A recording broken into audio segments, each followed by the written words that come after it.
បំផ្លាញសិល្បៈវឌ្ឍនធម៌ខ្មែរគ្មានចេះច្រៀងបទខ្មែរមួយបទឲ្យត្រឹមត្រូវអត់ចេះទេយកសិល្បៈដេរឆានពីណាពីណីមកឲ្យមេដឹកនាំនេះល្ងើឲ្យដាក់ក្នុងស៊ីហ្គេមតម្កើងខ្មែរឥឡូវស៊ីហ្គេមទៅជាស៊ី7មកគួរឥឡូវនេះស៊ីហ្គេមស៊ីបានមកគួរចាយលុយចោលអស់លីងជួលអ្នកកីឡាបរទេសអាខ្លះមុខឡើងស្ញាញ់អាខ្លះសក់ឡើងរួញអត់ចេះនិយាយខ្មែរទេសិតតែកីឡាករជាតិ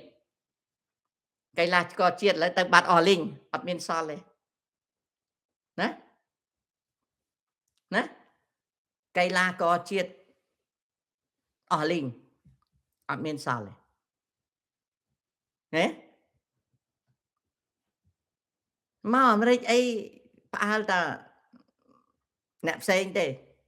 ខ្ញុំកុំថាតែមើលណាដឹកខ្ញុំទាំងកៅអីឲ្យតែមើលខ្ញុំមិនមើលផង